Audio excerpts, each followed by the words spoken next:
dès le début, on a eu la diversité de pensée, la diversité de vivre son islamité sur le plan de la foi et sur le plan aussi de l'excellence. Alors, est-ce un glossaire ou un guide? Non, on a appelé glossaire quand même. Le guide, c'est comme tous les guides, il donne les indications. Mais le choix reste à la personne.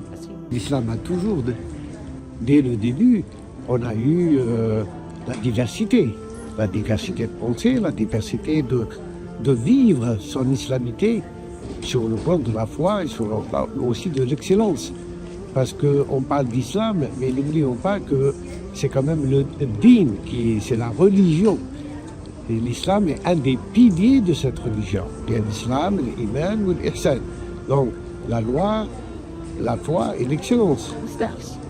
Donc, cette notion qu'il y ait une diversité de compréhension par rapport aux madahib, les différentes écoles juridiques, on a eu dans l'histoire de l'islam plus de 52 madahib.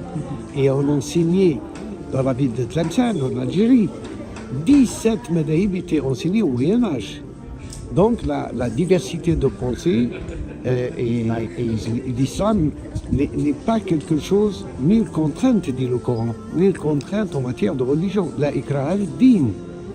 Donc il laisse la liberté et le choix à chaque individu de vivre intérieurement, puisque l'iman, c'est vivre sa foi à l'intérieur de son cœur. L'iman, dit le prophète, c'est la conviction intime par le cœur et la proclamation par la langue. Donc il y a un effet, c'est toujours l'intériorité qui est en jeu, c'est pas l'extériorité. On peut dire que nous ne savons pas communiquer et nous sommes à une époque où la communication est primordiale et les musulmans doivent apprendre à communiquer. Ça, c'est une chose. Il y a une faiblesse au niveau de la communication. Maintenant, la connaissance, est-ce que nous connaissons? Est-ce que tous les musulmans connaissent l'islam? Ce qu'on connaît, c'est l'islam traditionnel, l'islam qu'on a hérité de nos parents. Mais il y a eu dans ce XXe siècle, avec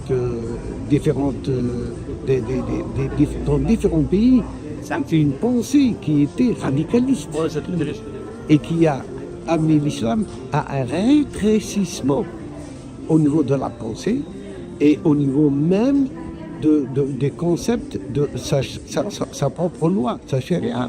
On a ramené l'islam à la loi, oubliant que l'islam c'est d'abord une foi et une spiritualité.